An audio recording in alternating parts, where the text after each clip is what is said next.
Claire. Of course, Elena Claire as well got very far in on that Elimination Chamber match, working her way to the #1 contendership to make up for that World Cup loss that she had to Misaki Ryoki. And some would say that, you know, we've already seen that kind of sad side of Elena Claire creep into pretty much all elements of her wrestling career at this point. And I feel like having two major chances to become a #1 contender for a world title at the biggest show of the year, and losing both of those opportunities is probably not going to help contributing towards that. Of course, though, as well, that's not, you know, to take away from all the stuff that Max Black has going on right now. You know, considering the kind of fleeting and spreading success of the Black family overall. Of course, Max Black holding 2 world championships in his time in MCW. Of course, John Black, a one-time international champion. Kieran Black, of course, the current international champion, who won at the Elimination Chamber match in what was deemed the match of the night of Lone Survivor. And Olivia Black, who had the, I believe, the longest reign with the International Championship, at the very least the most defences. And, but of course that does leave technically Max Black being the only Black family member to not win the International Championship. In fact, in that reign of that title's 5-person lineage, only 2 of which were not Black family members. Of course, Francis Sharp and Andre Cruz. But the last 3 champions in a row have been Black family members. And considering that Max Black is pretty much out of all chances of going for that world title at Final Destination, could we maybe see his focus turn to combating with his family over that that championship, kind of joining that lineage and trying to prove that he is in fact the most dominant Black family member? I mean, I think we all gathered that based on his world championship lineage and career, holding the world championships, both of them. And I don't think anyone would question that Max being the most dominant, but maybe there's still that part in him that's like, there's, you know, this not wanting the family to have that title issue, that they can, you know, loom over him, that he of a belt that he hadn't held. He knows he wouldn't beat Noah, that's why he has stopped wanting to go for the title. Well, he stopped going for the title because he can't. You know, we already have our #1 contenders for the title based on the World Cup and the Elimination Chamber. Of course, we have MD Silver, who earlier today declared his, he opened, came out on strike, surprisingly open strike, saying that he was going to go after Helga, as that's the belt that he felt like was the pinnacle of the company for him and what he wanted to win. Of course, maybe there's an element of trying to win that title that, you know, his rival Francis never did. And talking of Francis, of course, he came out and had a brutal assault alongside Survival Instinct to MD Silver, clearly out of frustration and potentially some jealousy in there as well, which realistically would mean that Misaki Ryoki will probably challenge Noah Morrison at Final Destination. Of course, we still have to wait to hear what she has to say about it, because I guess, technically speaking, there is nothing in the contract of winning the World Cup that states that you have to go for the one that the other person didn't choose. You know, at the end of the day, she's still within her right to go for that, you know, what's it called, to go for the World Championship if she wanted to, you know, and just insert herself in that match, make it a triple threat. You know, so I guess we still have to wait to hear what she has to say. But then you have to ask, if that's what she does, then what position does that leave Noah Morrison in? And talking of positions, as he throws the brutal fall from grace onto Elena Claire, goes for the pin, but Elena clicks out at 2.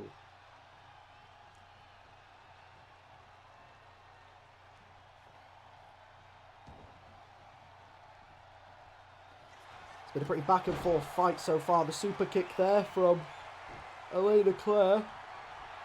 Max Black rolling out. And a big high knee. There's also the rear naked choke. Elena Claire fighting her way out of it.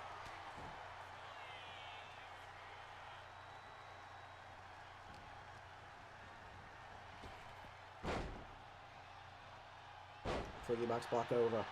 Of course, Elena Claire as well has a bit of history as well with her, with the Black family, of course, has lost opportunities at that international championship now against both, losing an opportunity to John Black and Olivia Black. 1-2, kick out at 2. So I do think how quick they get out of submissions. Yeah, I do get that. Submission hold from Elena Claire here. But Max Black fighting his way out of it, returning a punch to the face to leave Elena Claire dazed. A lovely kick there from Elena Claire. Go for the springboard moonsault from the bottom rope, but doesn't get the distance on it. But she still gets up quick enough. Taking Max Black to the corner, but Max just in time getting his elbows up to the stomach of Elena Claire. Goes for the grapple, but Elena Claire dodging out of the way. Kicks to the back of the thigh. Max throwing Elena aside though there. As they're now running into trading blows.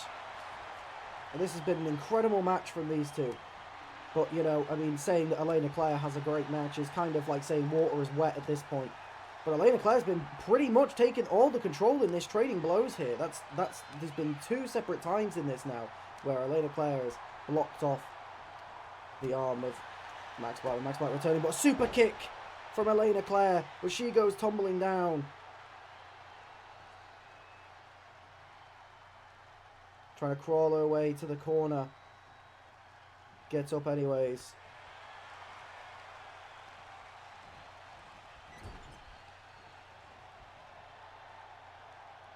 Max Black with the reversal. He's just too heavy to lift. Going for the pin. 1, 2. And a kick out at 2 from Elena Claire. Elena with the roll up. 1, 2. And a kick out at 2. Nice rolling senton from Elena to Max. Ridiculous seeing Max get on his knees and he's still the same height as Elena Claire. That just proves the fighting spirit Elena Claire has in this match. Take on someone much bigger than her side as she runs the ropes, kick after kick. And she goes for it once more, and another big kick to send Max Black down to the ground. And this, ladies and gentlemen, is the closest. This is the most kind of outperformed we have seen Max Black be in singles competition in a long time. As she's lifted, looking for that spinning back fist, and it lands! Goes in for the pin on Max Black. 1, 2, 3! Elena Claire has beat Max Black clean. 1-on-1. Not only did she eliminate him from the Elimination Chamber, but gets the clean win.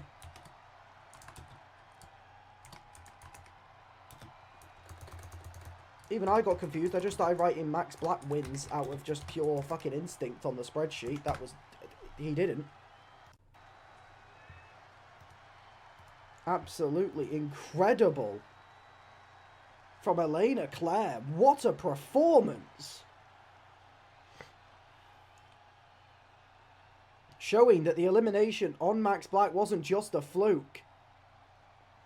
And I'll say it, she had a great performance as well. Showed off a true variety in her ring ability here.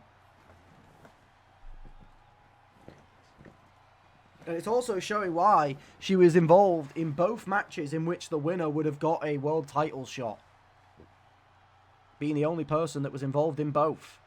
Of course, those being the Elimination Chamber main event at Lone Survivor, and of course the World Cup final against Misaki Ryoki at Tokyo Skirmish.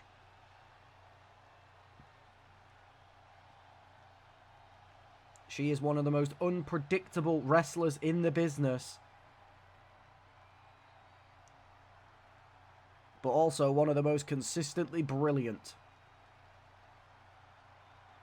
That's a big win for Elena Claire.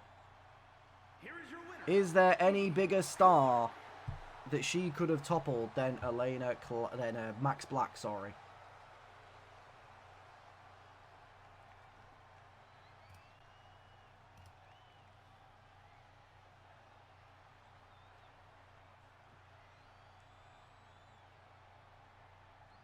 Why is this victory motion so long?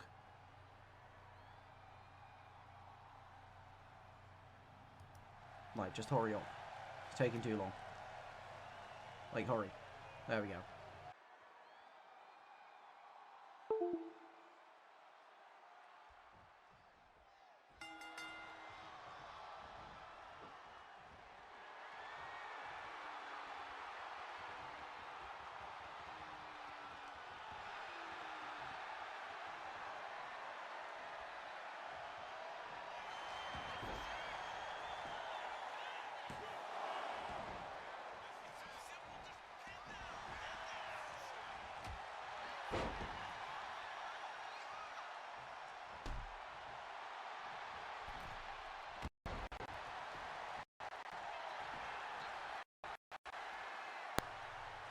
Hello?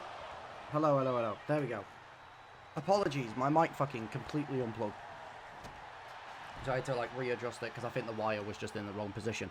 But no, what I was saying is, I genuinely think that Aiden Storm is like becoming, like climbing the ranks of like the most underrated entrance. Because his entrance is fucking cool. Like, he's got a really cool ass entrance.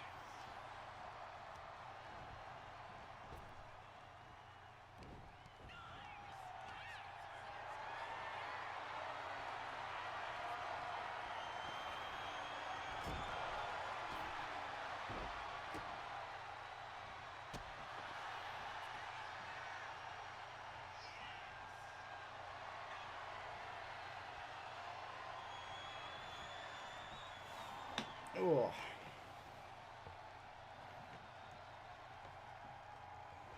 Bit of respect between the two gentlemen there as well. No cheap shots being held.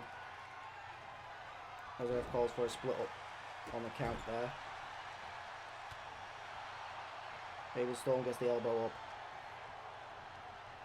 Of course, Aiden Storm had the biggest opportunity of his career at Lone Survivor, of course, involved in that match of the night International Championship Elimination Chamber.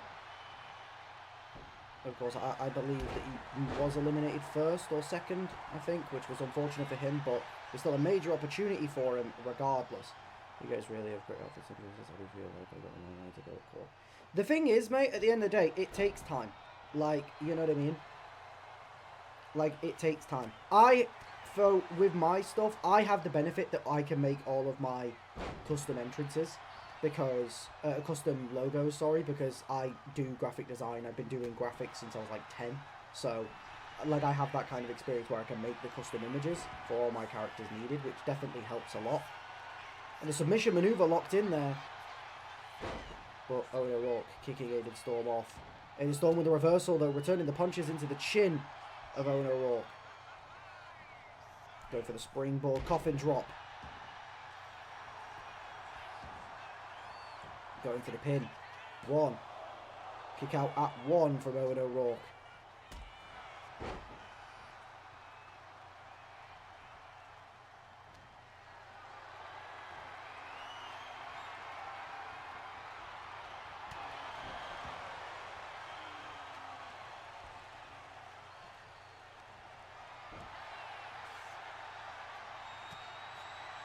Punch there from Aiden Storm.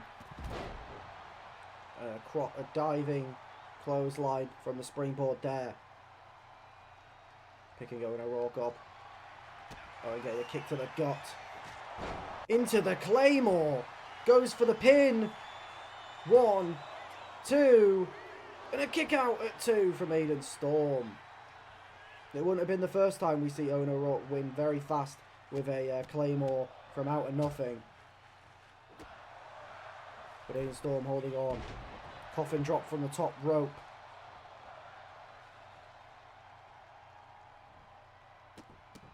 Stomping Aiden Storm into the mat.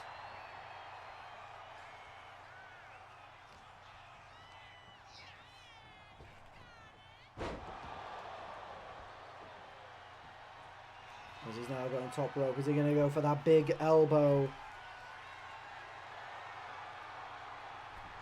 And he goes for it, but Aiden Storm gets out the way.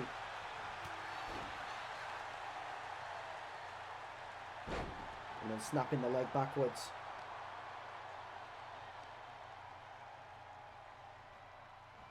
Getting Owen O'Rourke up to the knees. Run against the ropes. Drop kick to the back of Owen O'Rourke.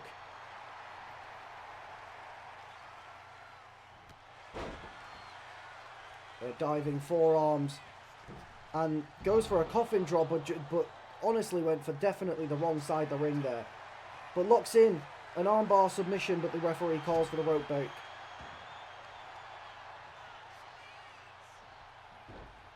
Flinging him into the corner of the ring.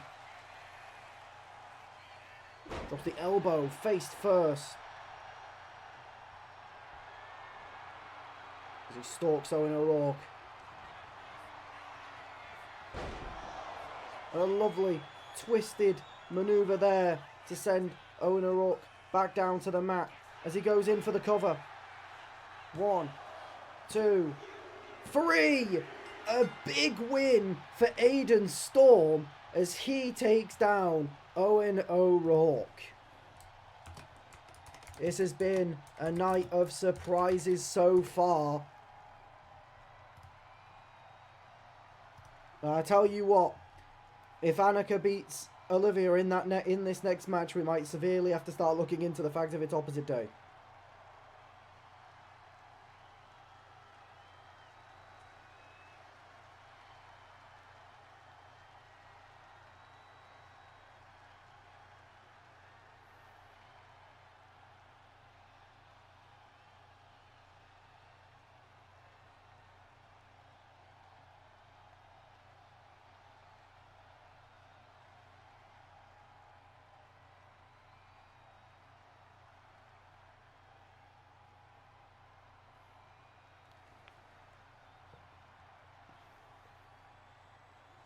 But there's still one of the other Storm brothers to go ahead later tonight as well.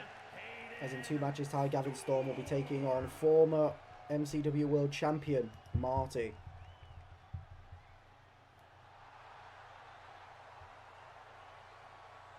And a busted open Aiden Storm. Taunting the crowd. Incredible. Anyway, it's a great song.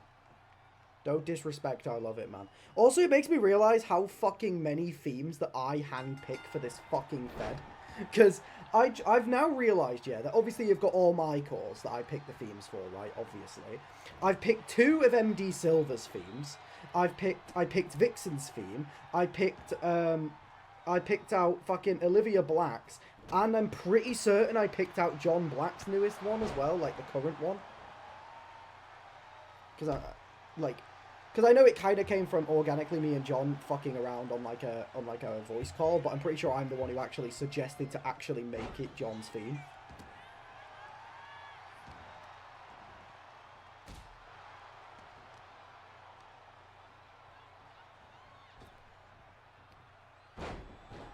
I was also the one that pushed for Noah to get his old theme back as well.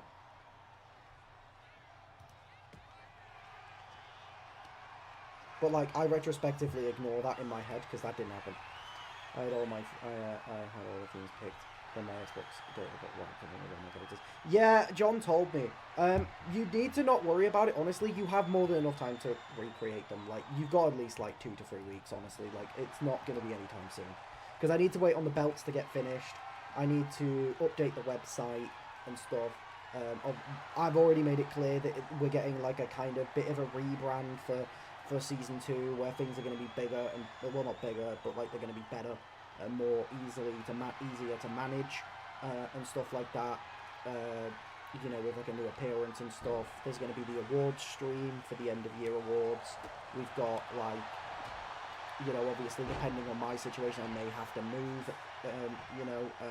during that time as well. So overall, like, you have time. Like, trust me. Like, if it helps, I've not finished all my characters yet. Like, I've still got the Survival Instinct tag team to make, and then the rest of us,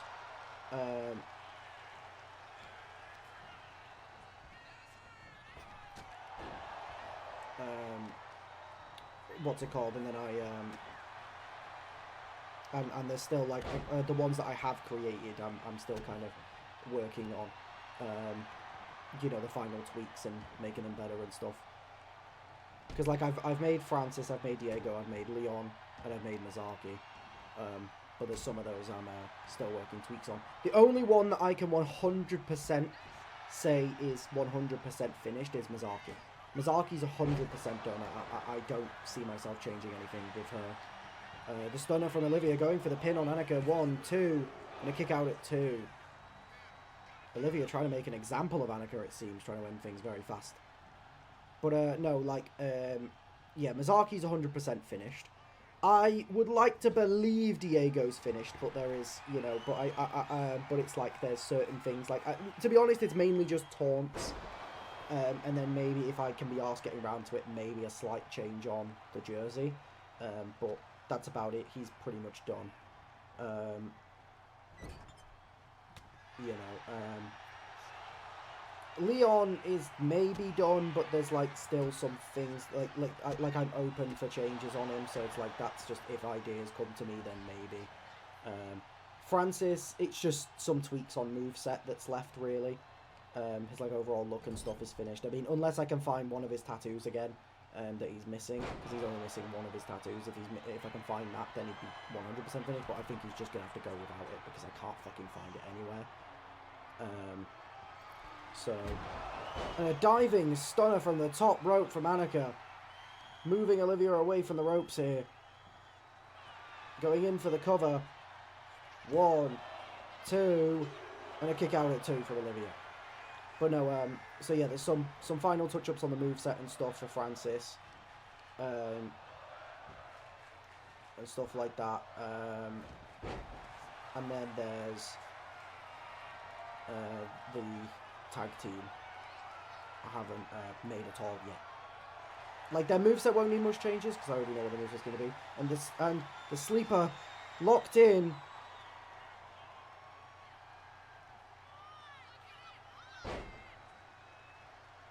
As Olivia breaks it clear that Annika wasn't going to tap or pass out. A big high kick to bust Olivia open on impact. But yeah, the tag guys I've not made at all, but to be honest, I know they're not really going to be changing. Like, the tag guys, they only came in near the end of the season. I don't really need to change them. They're not like going stale or anything like that. I don't need to change them. So that's just a matter of recreating.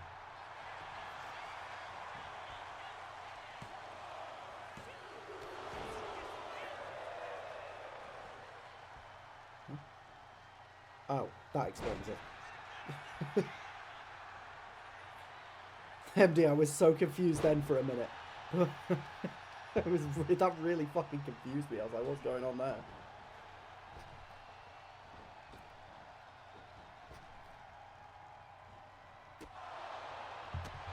But Annika. Leg takedown.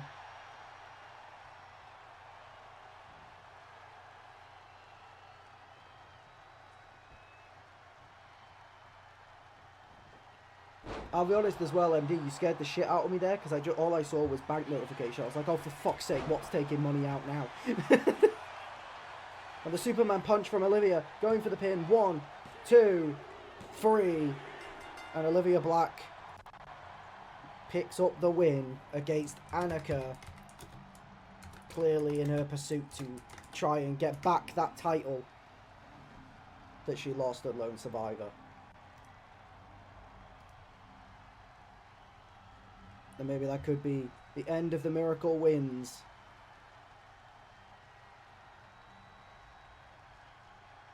As normality is somewhat restored. But don't get it twisted, Annika put in a great performance here. As he usually does, to be honest. She's quite an impressive performer. She's actually, I'll say it as well, I don't know if it's crazy to say, she's got one of my favourite movesets in MCW. I really like Annika's moveset. I think it's very diverse and mixed. I'm quite a big fan.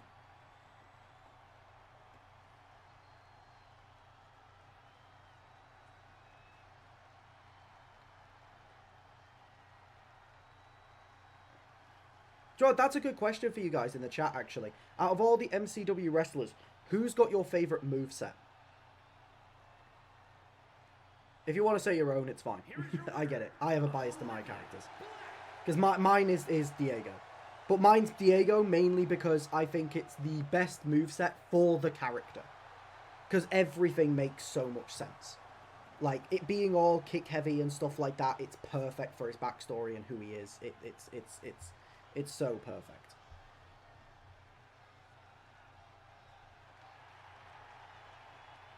Leon's because he don't need specials or finishers. Fuck you!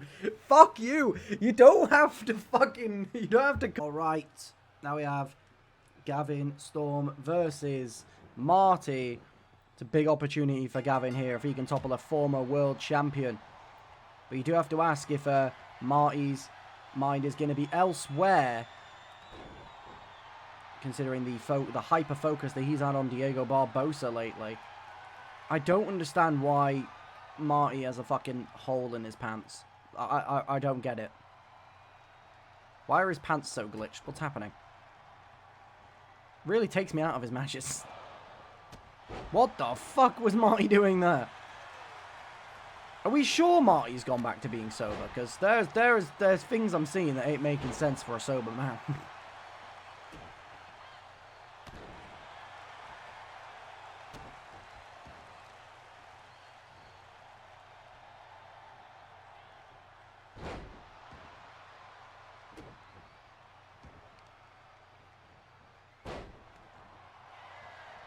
Going for the pin here. Using the ropes as leverage. 1. Kick out at 1.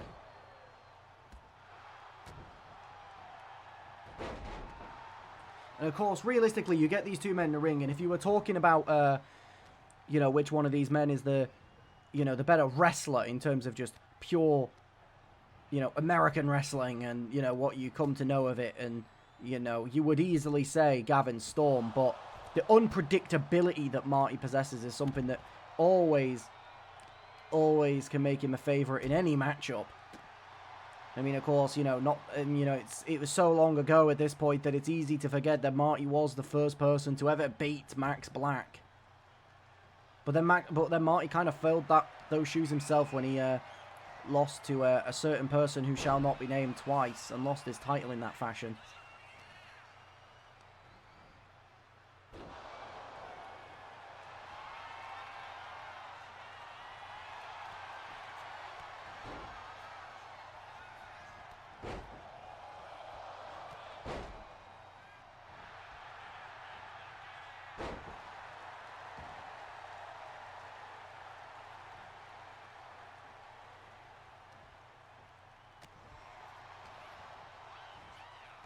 Lovely suplex from Gavin there as he's getting more hyped into this matchup.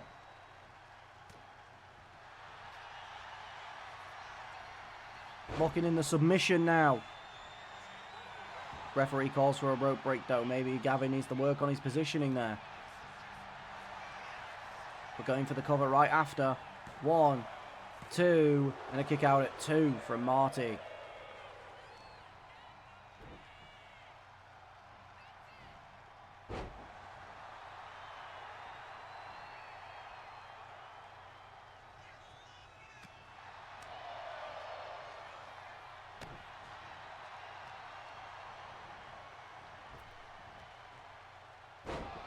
A nice side slam from Gavin Storm. But the roll up from Marty here. 1. Oh, kick out at 0. Superman punch there from Marty. Not as powerful as Olivia Black's, of course, but still a nasty move to take. The diving forearms from Gavin. He might not be a very tall man, but when he's in that ring, he's like a little bulldog. Just power and aggression that you don't expect to come out of a man of his size.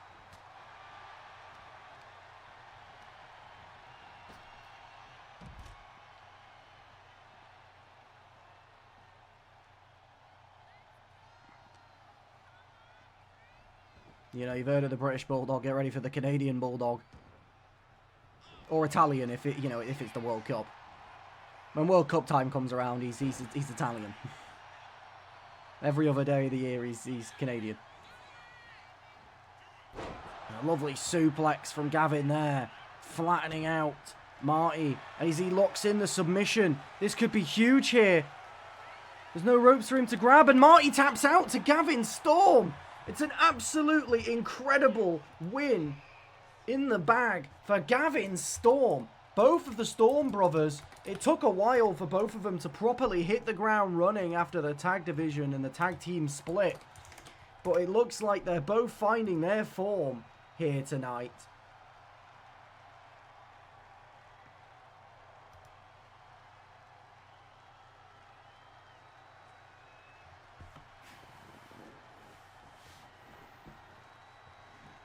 Gavin Storm puts down the former world champ.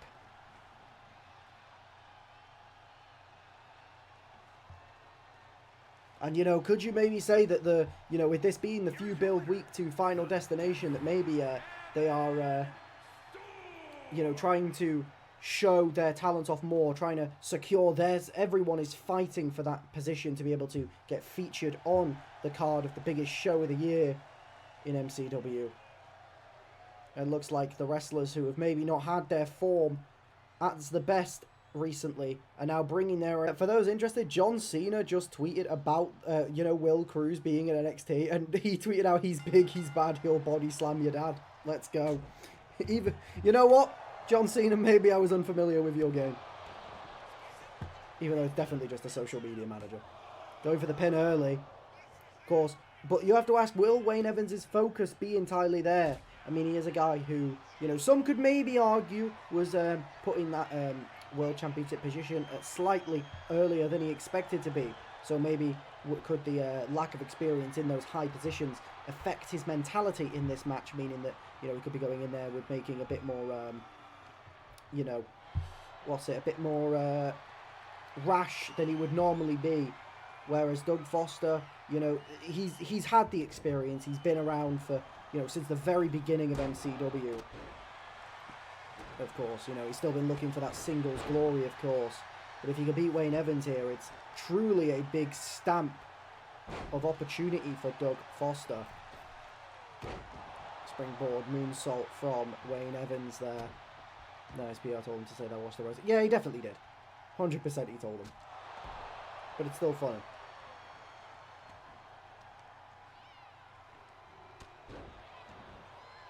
Little back and forth between these two here.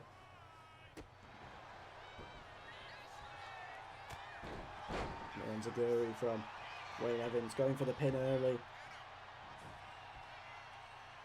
Kick out before one from Doug Foster.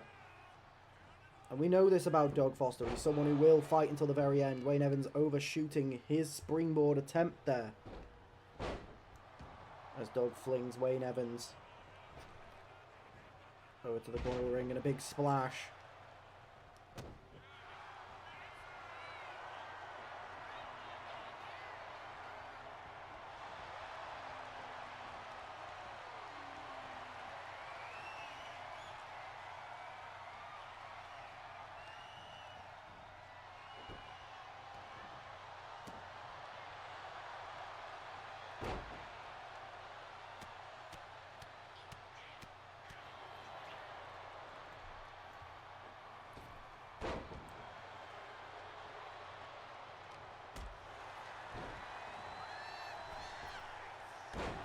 Springboard splash there, moonsault, whatever it was, from fucking Wayne Evans to Doug Foster. Wayne Evans gets him up for the spinning power slam driver into the pin. 1, 2, kick out at 2 from Doug Foster. Wayne Evans though, sure he's gonna do head planted head first as he does. 1, 2, and another kick out at 2 from Doug Foster. We know he doesn't go down easy, fights to the very end. So some of the biggest heart in MCW's roster. Another springboard moonsault from Wayne Evans. But again, I mean, I guess Wayne Evans is trying to use Doug Foster as an example, proof that he deserves to still be at that, maybe trying to say that he deserves another shot at that title.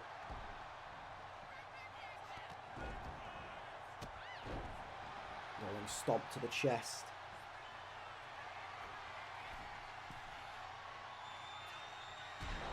Spinning elbow. into the pin. 1, 2, 3. Wayne Evans picks up the win against Doug Foster in pretty dominant fashion, proving that he needs to stay around that top of the card spot.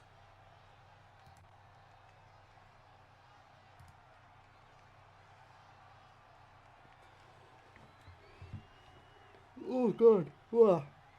Sorry for the yawning, fellas.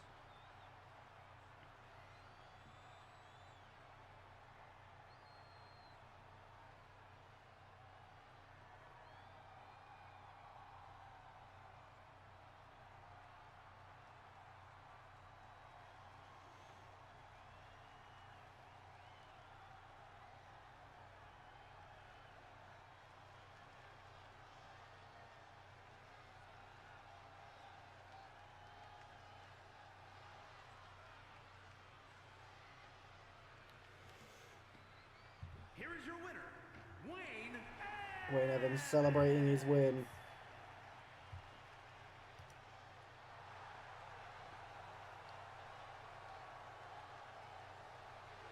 Proving his ability to be the top end of the card. Keeping himself within those title shot talks. Alright, John Black, Diego Barbosa. I believe this is the 3rd time these two have faced. The other 2 times, Diego Barbosa took home the win. Can he do that again tonight? Or will John Black be able to make a statement here and beating a man that he just always seems to struggle against? They link up in chain wrestling to begin with, and a frontwards power slam from John Black to Diego Barbosa. Goes for the springboard moonsault, but Diego Barbosa rolling out the way. A kick to the stomach. Another kick to the stomach from Diego. A kick to the head.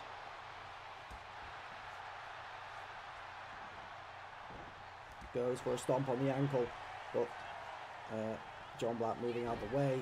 Runs right at Diego, but Diego reversals, popping him up right onto the heels, hitting the chin of John Black. Targeting every part of John's body with kicks while he's on the ground.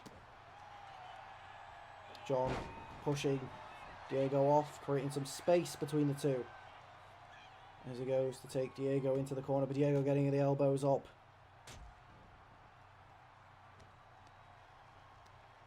Throwing John towards the ropes. But John with a reversal, sent with a clothesline, sending Diego Barbosa back down to the mat. A suplex from John Black. Gets Diego up into a powerbomb. Into a second powerbomb. Into a third powerbomb from John Black. Try to use his power advantage. Slamming Diego right dead down to the mat. Just abusing the power differential between these two. And another suplex from John. Diego rolling up though. Drop kick to send John Black down. Goes in for the pin.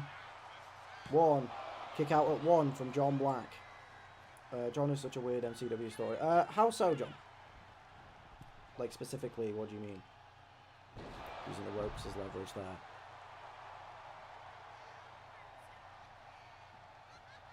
Waiting for John Black to get back in the ring. Using legs to plant him back down.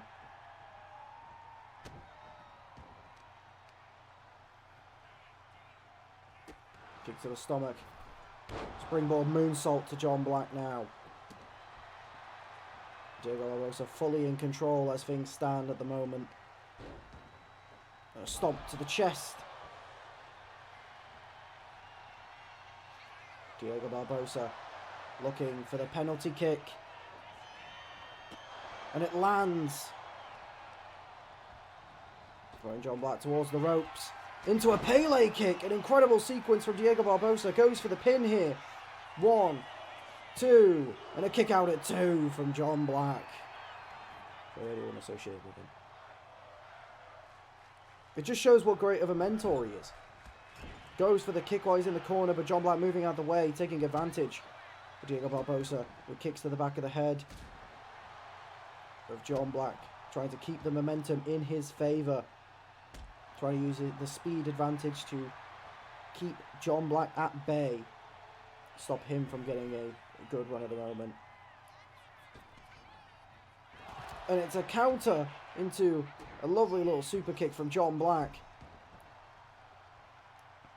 And a rolling front slam into a second front slam from John Black to Diego Barbosa. Kick of his own to the head of Diego Barbosa. Rolling over now, tripping the leg up and targeting the ankle. Smart manoeuvre from John Black here to start targeting the legs. Does minimise a lot of Diego Barbosa's offense going after those legs. Throws him towards, push to the chest and then the high knees.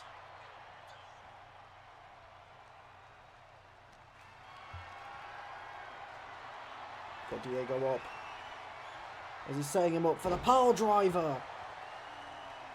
Waiting for Diego to get back to his feet again. John Black not done with him yet, as he goes in for a package pile driver. 2 pile drivers to Diego Barbosa. Goes to the pin. 1, 2, and Diego somehow kicking out of 2 pile drivers, and now he's getting right back into trying to take advantage here. Well, we know that the in-ring chemistry between these two is fantastic. We've seen that in previous matches. The running bulldog from John Black.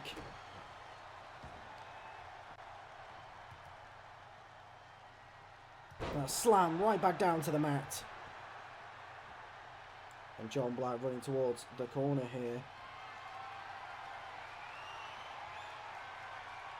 Diego Barbosa gets back up to his feet. And John Black's got him up. Dropping it back of the head onto the knee. Goes for the pinfall.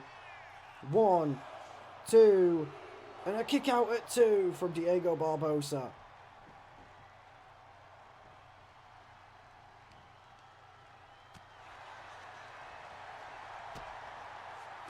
Some return kicks there from John Black, who runs, uses the springboard, goes for the springboard stunner, but doesn't quite get it. Caught by Diego Barbosa, who lifts up John Black and drops him onto the knee. Now wrenching the arm, kick to the stomach. John Black getting right back up though. Not giving Diego the time he needs to get that energy back up, and a scissor kick, or an axe kick, sorry, from Diego Barbosa there. And now several knee strikes into a snapmare. He's rolling kick to the chest. Diego Barbosa going top rope. The coup de grace. Goes in for the pin here on John Black. 1, 2, 3. Diego Barbosa picks up the win over John Black as he continues the streak against John Black.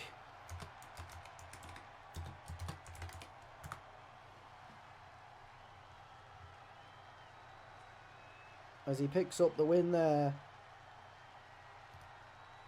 taking that to 3-0. Ow.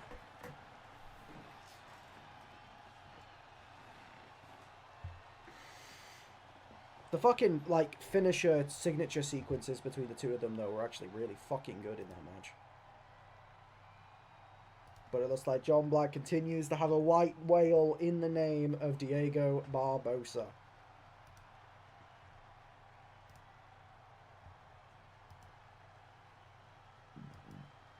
Oh, sorry about that, burped.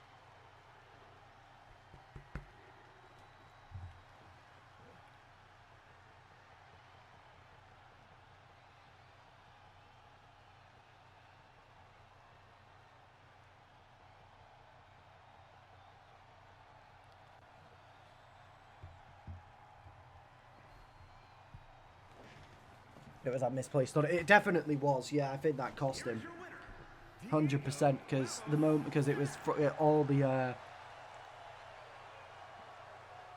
ensuing battle came from Diego catching that.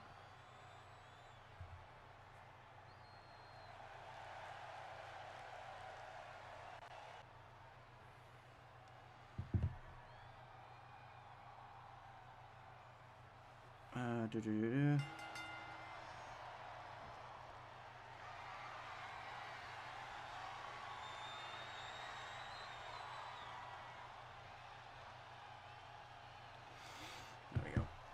Alright, Henry King immediately taking the fight to the World Cup winner. Of course, still waiting on hearing what title Masaki Ryoki is going to go after at Final Destination.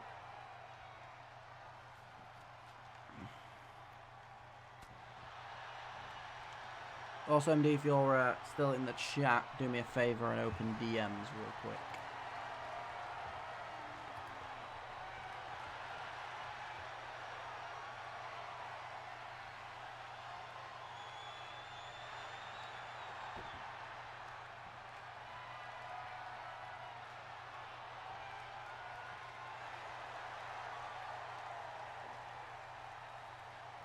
Champions will be watching this match closely. See, you'd think, but maybe Helga might be preoccupied with preparing for her match later tonight against Ryan Ross.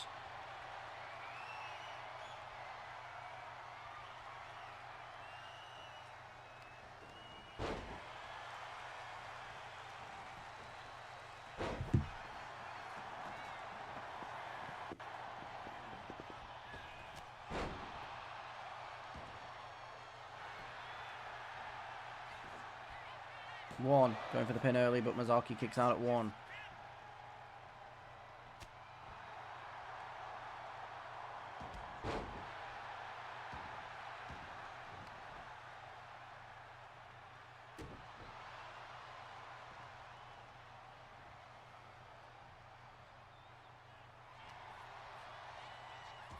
Just goes to try and take Henry King to one of the corners, of course. Henry King not allowing that to happen, though. Big boot to take her down.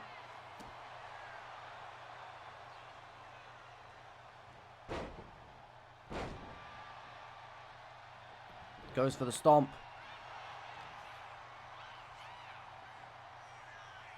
Henry King taking it to the corner.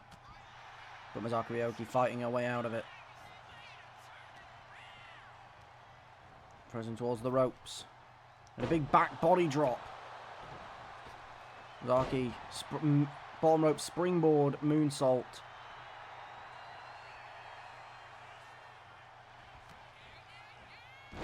Now double underhook suplex from Henry King in return.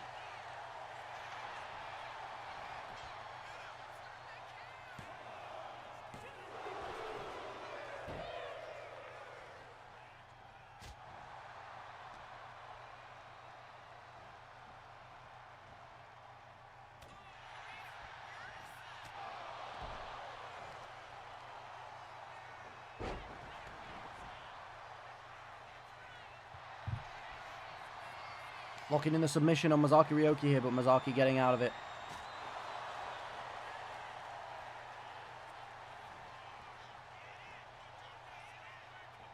Goes for the clothesline over the ropes, but Masaki dropping down.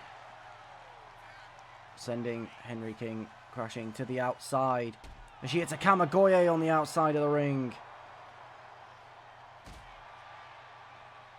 Henry King were returning the strike there. With the arm drag from Masaki there. Goes to throw him towards the steps, but he has too much momentum and just goes right past them. Gets the quick kick up, but Masaki does the same.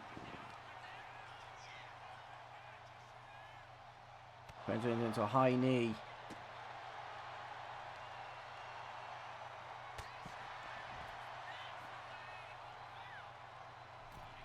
Henry King getting back in the ring, waiting for Masaki to get back in. And she does get back in the ring, and immediately, whilst Henry King is too busy playing up for the cameras, Henry King gets the leg up. And the Black Mass, Henry King runs right into it. Goes in for the pin. 1, 2, and a kick out at 2 from Henry King. Henry King rolling out the way, though. Masaaki once again, though, getting the pace advantage with DDT. Henry King rolling up, and still Masaaki with the pace.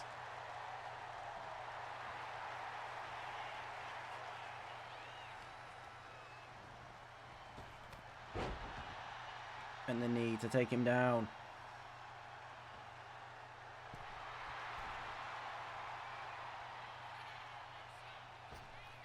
And a lovely slingshot splash there. Crossbody, I mean, sorry. But Henry King returning strike after strike to Masaaki here.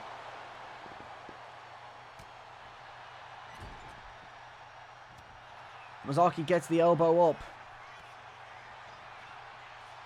The snapmare into the Devil's Kiss from Masaaki Ryoki to Henry King. Going for the pin now. 1, 2, 3, and it's all over. Masaaki Ryoki picking up the win against Henry King.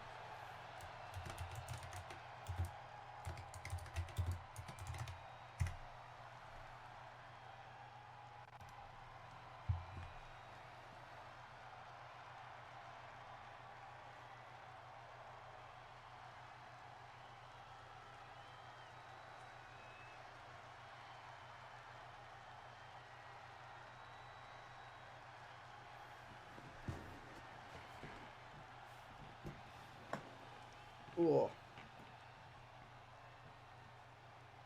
Good performance there from Masaaki Ryoki, showing why she is the World Cup winner.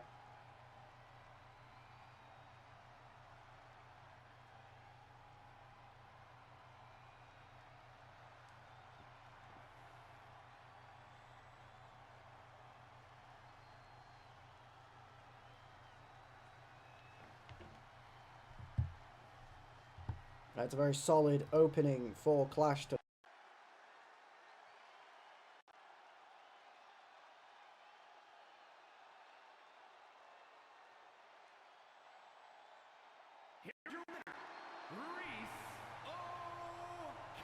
there we go. Mic keeps disconnecting tonight. I probably need a better mic, but I just don't have the funds for that, really. every bit penny I have has to go towards paying to move, unfortunately. Can't really afford to pay for luxuries like a new mic.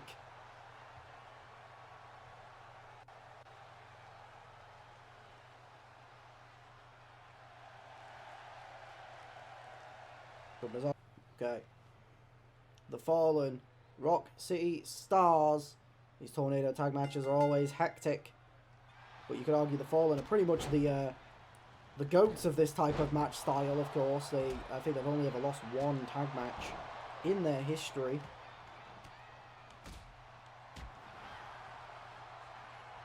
I could be wrong. They might not have even technically lost one. I actually don't know.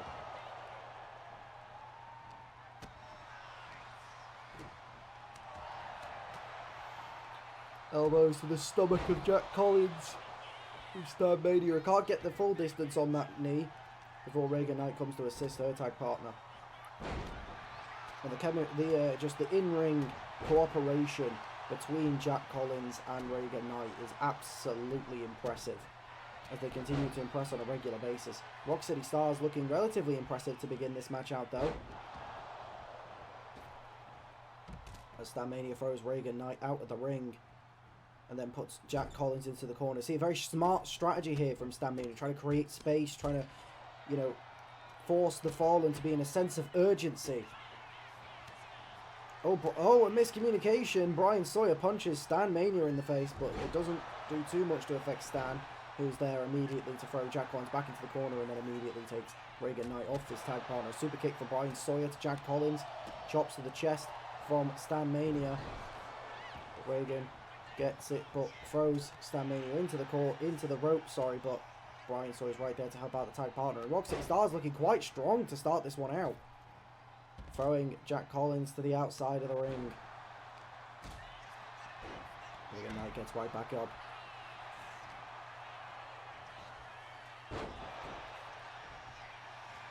And Brian Sawyer right back down to the mat. Strike after strike. Stamania tries to throw the baseball bat at Jack Collins, but ends up hitting the post. Clearly needs to work on his aim there. Jack Collins dropping Stamania face first into the barricade. Slamming Brian Sawyer back down to the mat there as he crawls his way back into the corner to get back to his feet. With elbows. Goes in for the cover. 1. Kick out at 1. Jack Collins throws Stamania away. Now getting in the ring. Now getting out of the ring again. I guess was going to go there and try and assist his tag partner, but realised she didn't really need the help. Hits the baseball bat onto Stamania. Brian Sawyer trying to fight back against Reagan Knight in the ring, but it's not really going anywhere. Throws him into the ropes. And a lovely suplex there from Reagan Knight. This is the kind of dominance in these matches that we usually see. And a lovely discus clothesline. Or a discus clothesline. Fucking, what is it? Slingshot lariat, springboard lariat. What is it? 2. And a kick out at 2. Stamania managing to throw Jack Collins right into the steel steps there. A kick to the head from Reagan Knight. Goes for the double stomp on the back of the head of Brian Sawyer, but dodges the big boot. And a suplex from Reagan Knight there. Stamania throwing Jack Collins into the steel steps once again. Now getting into the ring here, trying to help her. His tag partner, the double foot stomp from Reagan Knight to Brian Sawyer though. But Stamania is right there to try and help out his tag partner, who was very much struggling against Reagan Knight. Goes in for the pinfall here, but it's broken up immediately by Jack Collins with a kick to the head of Stamania. It's a lovely Hurricane Rana reversal from Jack Collins to Brian Sawyer there. But Stamania throws for the suplex. Looks like he was trying to set up for then Brian Sawyer to get the clothesline, but Jack Collins ducking out the way. There could have been a really good bit of teamwork before Rock City Stars, but Jack Collins saw it coming. There's a high knee from Jack Collins. Reagan Knight goes for the pin on Brian Sawyer though. 1, 2, 3. It's all over. The Fallen take an expected win home here, continuing their run as one of the most dominant teams in MCW history.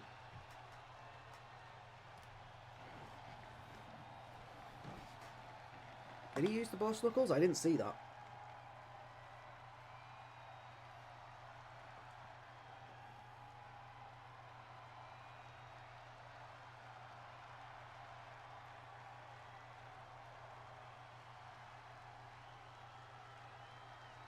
Oh, I did. I must have missed that. Bow, bow, bow, bow. Oh, oh, oh, oh, oh. Kicks down my heart, but I got all night. Whoa, yeah, baby.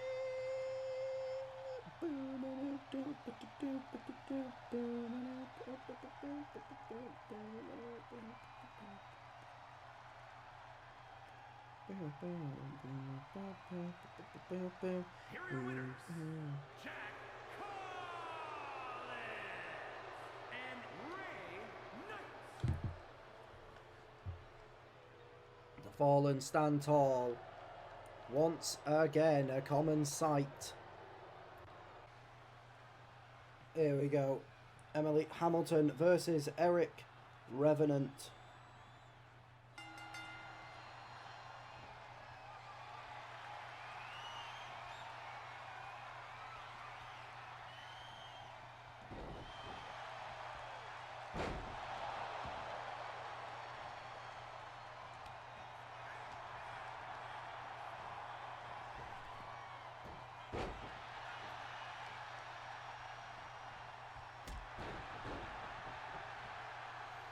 The only thing I'd say for his outfit, Doug, is, you know, the back of his, like, well, where his arse is? I would change the pants at the back to, like, be, you know, black to match the background colour of the actual design, rather than be blue, I think. That's like, the only thing that I can really say. Or, like, black, grey, whatever colour that the background bit is. You know, not the red, the other bit. Just because it makes it puts way too much focus on his actual ass. But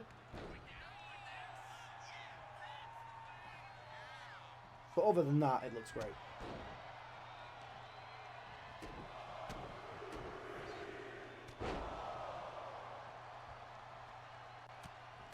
Trying to pound away at the head of Emily Hamilton here. What the fuck is up with my toe? Sorry, one of my toes is like really fucking hurting. Ah. I don't know what I've done. I must have just banged it on something without realising, but... 1. Kick out at 1 from Emily, sorry. Also, the big improvement is that Emily Hamilton doesn't have the word lone written on her ass cheeks anymore. Hopping directly out to the ring. Or to the ringside, sorry. Revenant pushing her off. To a knee strike. Ooh. Emily with a code breaker.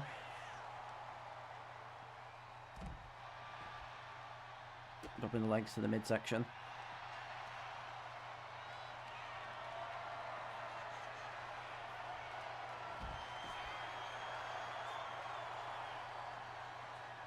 Drops him onto the side slam. And a spinning kick to the back of Emily's head.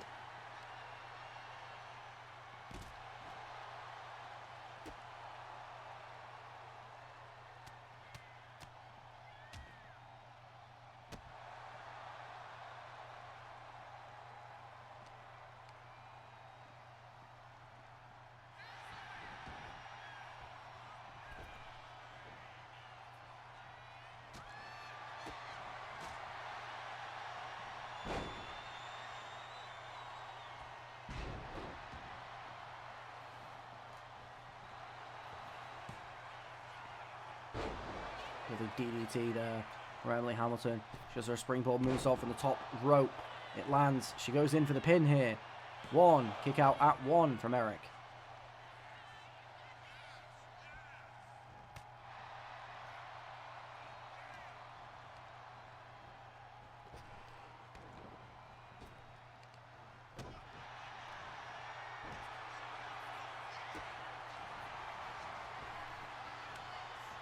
And the chiropractor from Emily Hamilton.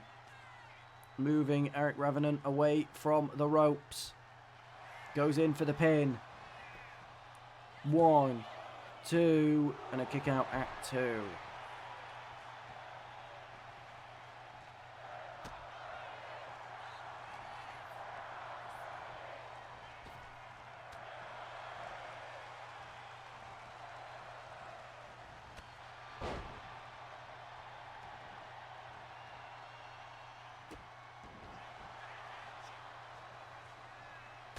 Although the high enziguri to send Eric Revenant back down to the ground. But Emily's still taking her time to get back up as well, it seems.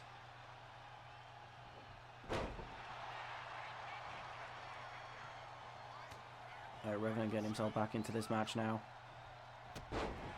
Kick to the back. Top rope moonsault.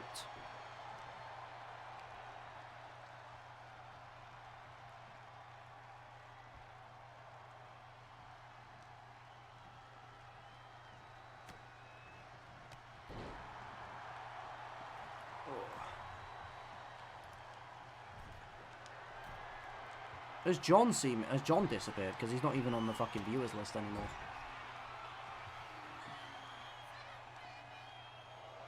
And a superplex from Eric Revenant to Emily Hamilton.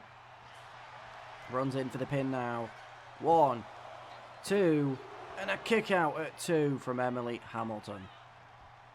I'm still here. Alright, nice to see that he's still here, John. It just didn't show you on the viewers list, that's all, so I didn't know. Gets Emily Hamilton up. Plants her down into the pin once again. 1, 2, and another kick out at 2 from Emily Hamilton. Just got a headache, so I'm just spectating. Yeah, fair enough. Well, we're not got much left of the stream anyway. There's like 3 matches after this. Springboard moonsault. It has actually been a good match, yeah.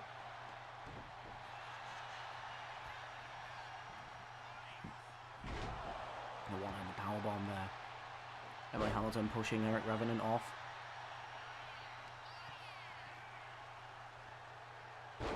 Targeting the leg.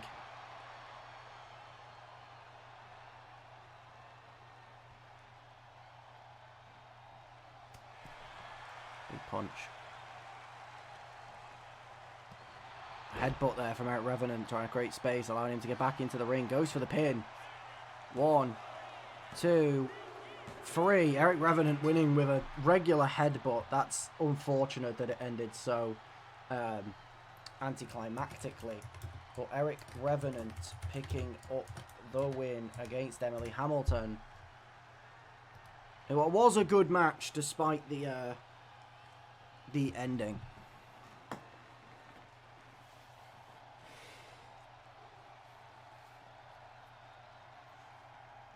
The DUA special. God, he does have a big head, doesn't he?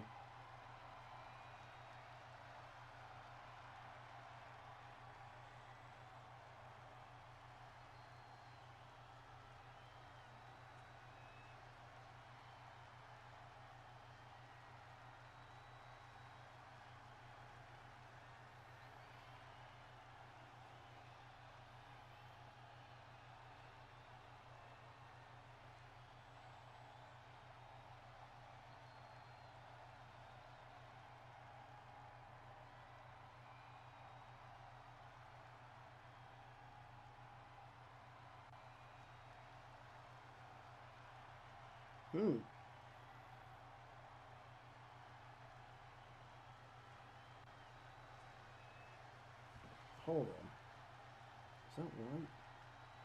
Here is your winner, Eric Rejected Reeves.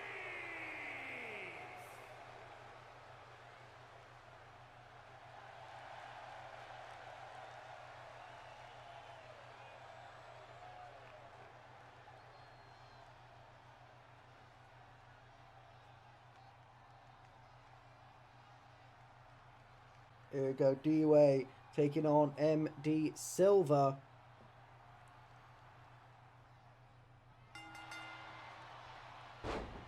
DUA goes for a drop kick out the gate, but MD Silver moves out the way, linking into chain wrestling.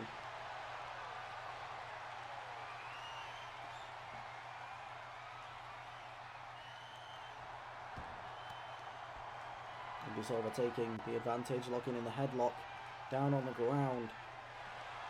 DUA reversing, utilising the legs, trapping MD's head between the thighs, putting the pressure down on the neck and the chin.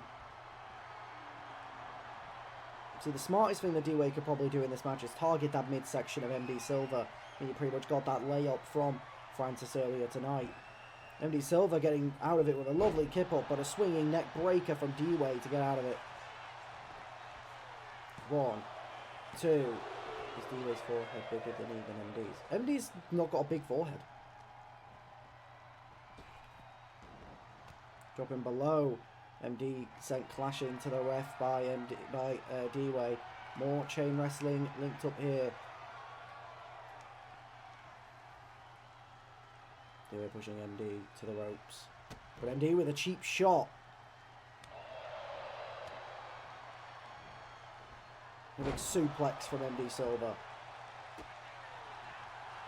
See, this is about sending a message as well for MD Silver here.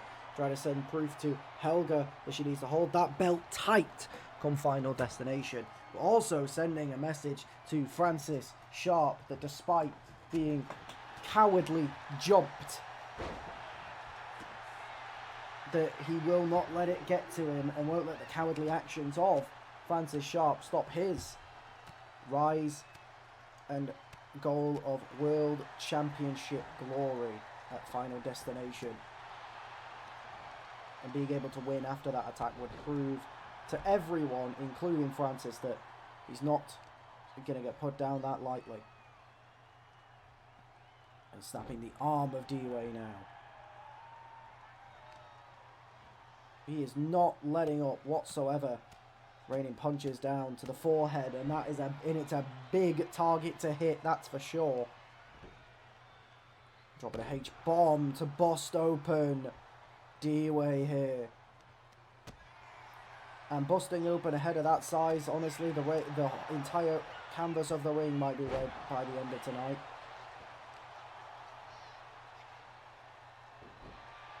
But D-Way trying to get back into this now. MD Silver rolling up. D-Way with a suplex of his own.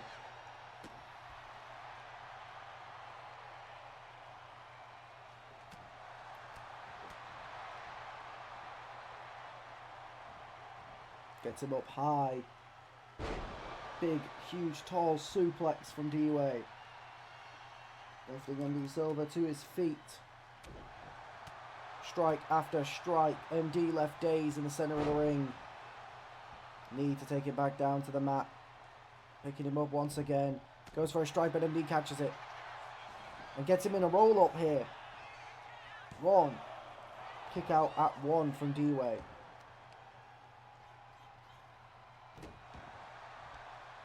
No stomp to the head. And he gets him up into a GTS suplex.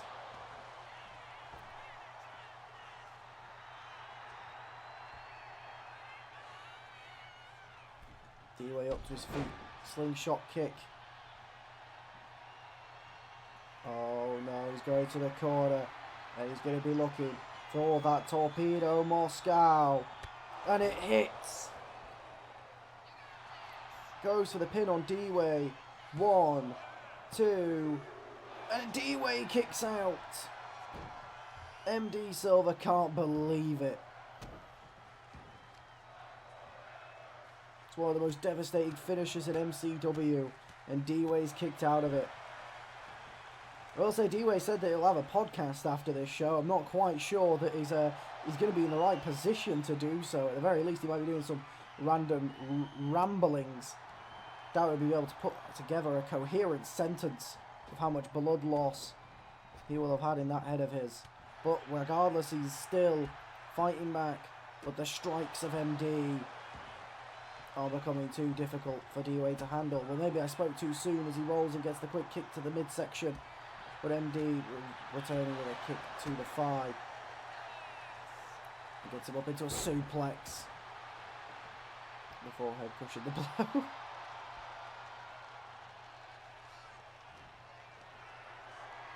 I think MD is the last person that would take a fall for cash, especially right now. But the reversal there from D-Way. There's little hope here, but he gets a punch in the stomach from MD. Consistent reversals here between these two men. MD Silver gets him up high into the Michinoku driver. Goes for the pin. 1, 2. And another kick out at 2 from D-Way. Incredible fight being shown from him.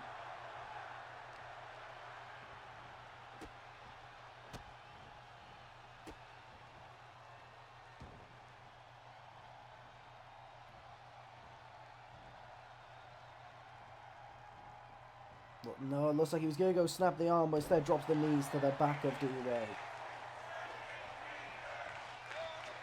Now gets on top, raining down the punches.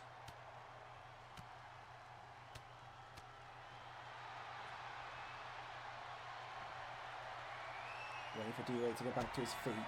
Kick to the stomach, lifting him up for another Michinoku driver. Surely it's all over here. 1, 2, 3, and it is. MD Silver takes home the win against D-Way.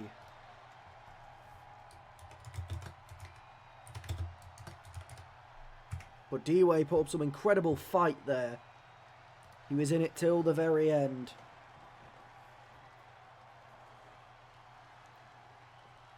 Oh, God. Do you know what I really wish I could do after this stream? Order fucking McDonald's. I can't, like, because, you know, again, the whole thing of not actually having that much money at the moment, and I can't really waste it on McDonald's, but fuck me, I am craving a McDonald's, because I really can't be asked actually cooking food after this stream, but, you know, the life of a struggling man, I'm going to have to cook food anyway. The most boring, bland thing ever as well. It'd be like fucking fish and chips, and not fish and chips, like fish fingers and chips, and that's about it.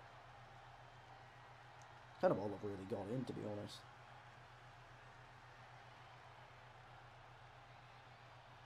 You know, but we move. Here is your winner, MT Silva.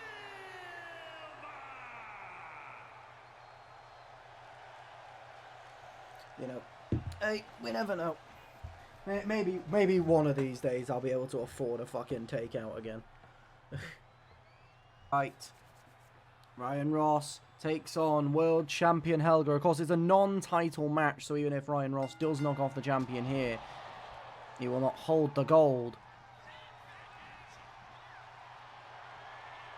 But this is a woman who has had an incredibly fast rise. Of course, she won the World Championship at Tokyo Skirmish. And she has successfully defended it once at Lone Survivor against Francis Sharp.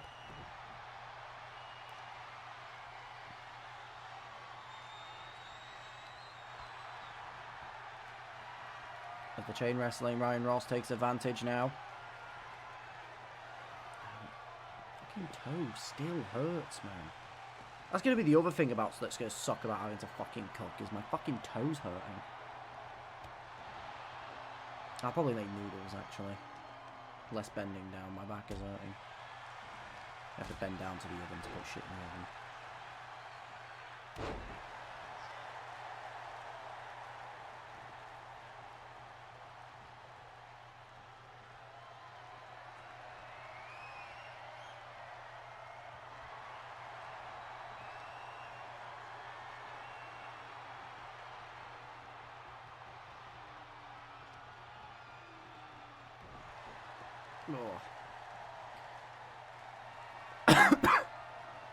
Helga doing what she does best and targeting the arm. Now bringing into a headlock. As this chain wrestling still going between these two. Who's giving up your arm, right? Yeah, that's fact. You don't give up your arm willingly to Helga, because she will snap that thing in half.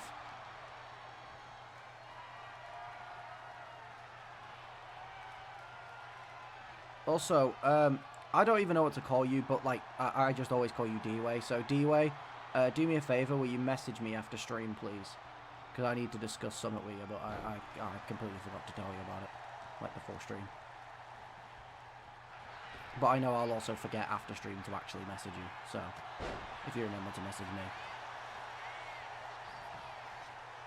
Going for the pin, kick out of one from Ryan.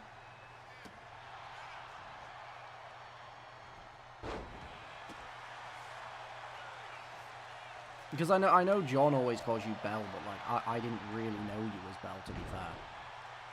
Like I don't think we even really spoke once.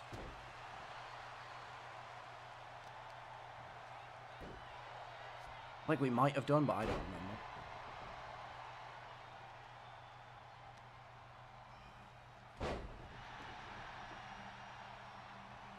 Don't remember much of my conversations in the forbidden place.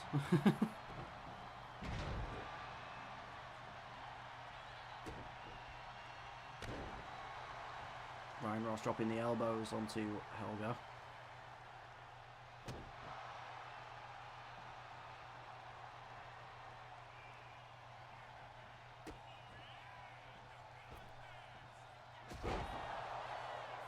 A huge axe kick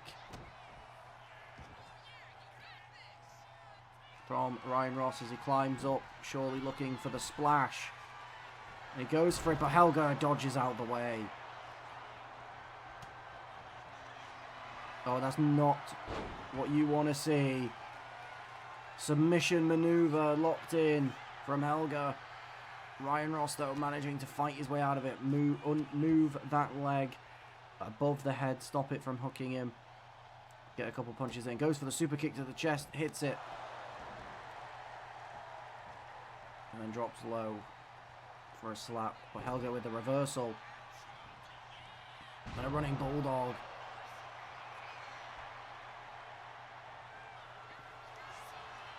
And now the armbar locked in by Helga on Ryan Ross.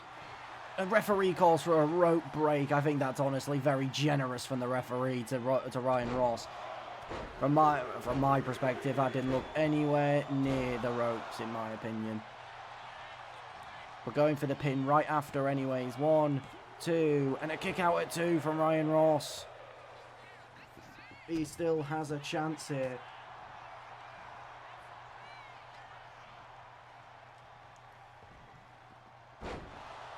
Side slam.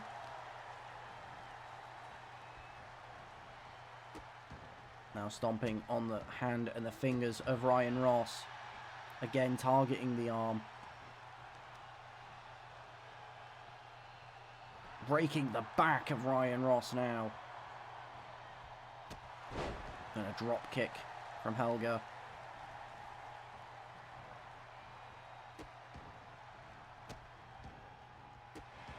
Stomping out the hand.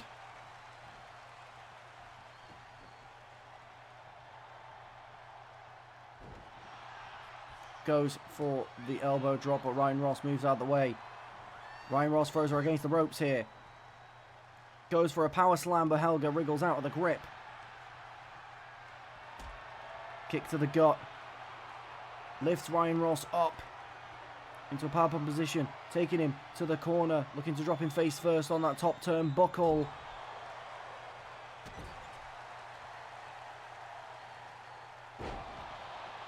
Little falling power bomb from the seated position. She's now waiting for Ryan Ross to get to his feet. As she locks in another armbar, this time nowhere near the ropes. Nothing the ref can call for a rope break here. And Ryan Ross taps out. And you can't blame him with the violent nature of that armbar and how hard Helga locks that in. I think most people would tap. I mean, if you can make someone like Francis Sharp tap with it, granted it did take 3 attempts, but if you can make someone as strong as Francis Sharp tap out with it, then who won't tap out to it?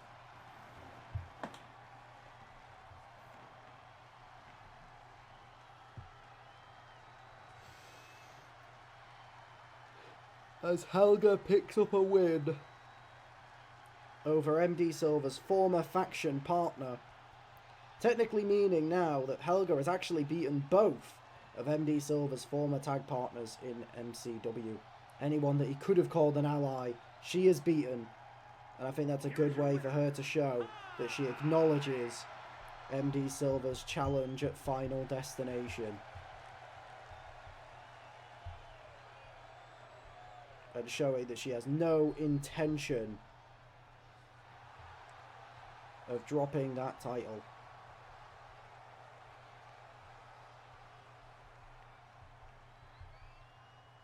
I was thinking going for a vision and cutting going away. Why the fuck is the image like that? What the fuck is that low res ass shit? What the fuck? Alright. The referee lifting the belts. Free Radicals putting their title defense back up. It's actually the 3rd time that these two have met now. They both had their debuts against each other to decide who was the #1 contender out of the two. Survival Instinct won that. Survival Instinct then lost their first title defense to Free Radicals, and now Free Radicals have their first title defense against Survival Instinct. It just seems that they are very well interlinked, these two. Can't seem to get away from each other. Survival Instinct seem to take control here early. I mean, there's no shock there considering the anger that they came into this matchup with. Absolutely furious, well known backstage that they were furious about the booking decisions of having Francis's world title match just before their tag title match, not allowing them time to calm down based on the result, and having to go straight into the matchup after Francis lost his world championship opportunity. Roll up here from Ricky Riley, but a kick out there from Ben Brooks. Francis Sharp still accompanying here. Surprised that he's allowed in the building after the brutal attack that he did on MD Silver earlier tonight. But of course, I mean, I guess you could make the argument that both Brody and Ricky contributed towards that. And, you know, they had a match tonight for the world before the tag title, so they couldn't get pushed off the card. Free Radicals fighting their way back into this match now. A spin kick to the gut.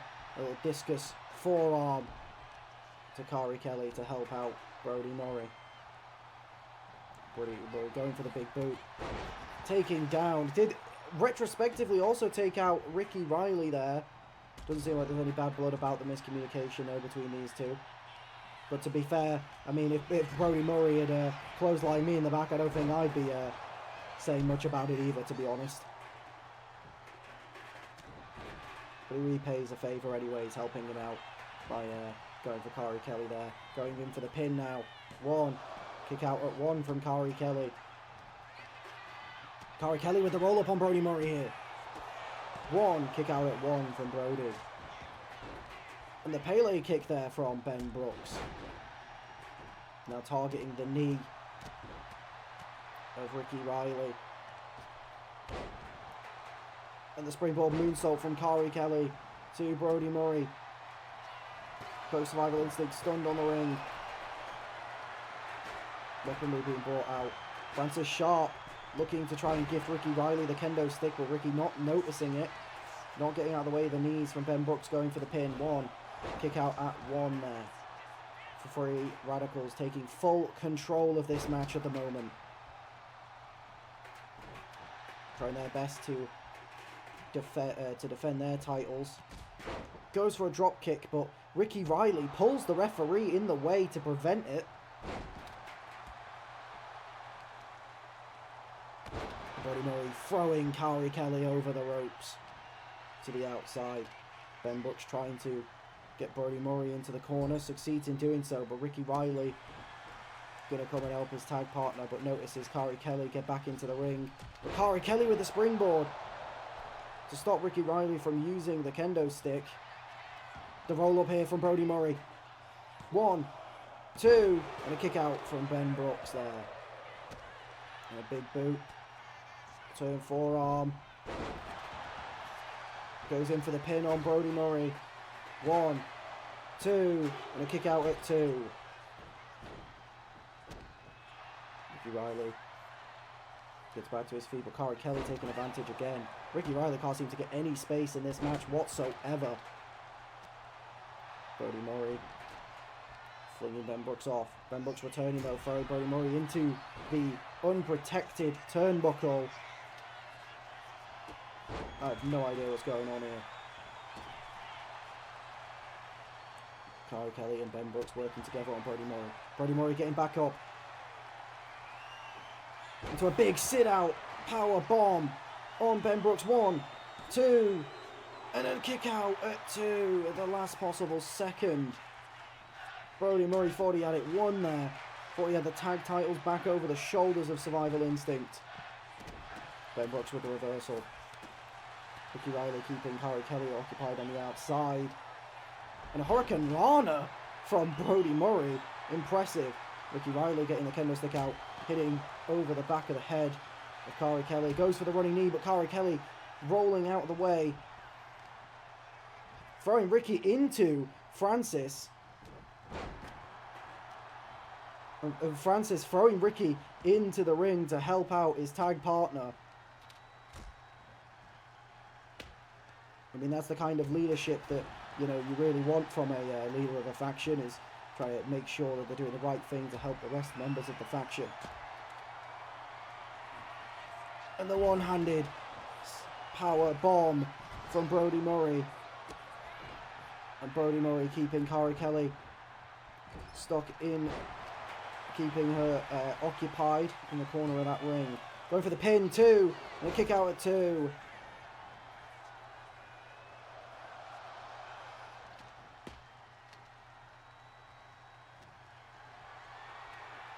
Brody Murray got Corey Kelly up, but Corey Kelly getting out of it. Kendo stick to Ben Brooks there. Going for the pin. 1, 2, 3. The kendo stick after all that offense from the power bomb and the one-handed power bomb from Brody Murray, and all it took was one big point-blank hit with the kendo stick from Ricky Riley to put down Ben Brooks.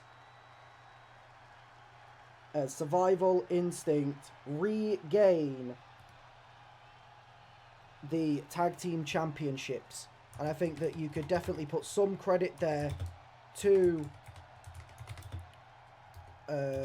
to Francis, because if he hadn't have thrown Ricky Riley back into the ring at the moment that he did, then Ricky Riley probably wouldn't have been able to take advantage and get that pin off on Ben Brooks.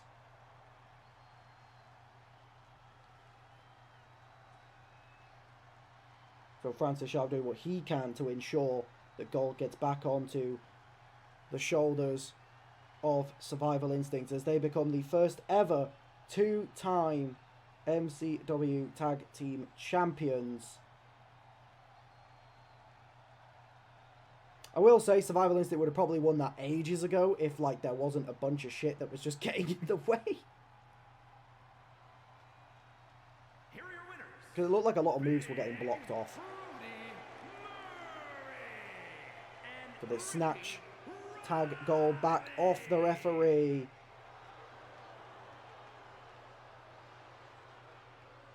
And Francis Sharp standing ringside, letting them have their moment with the gold.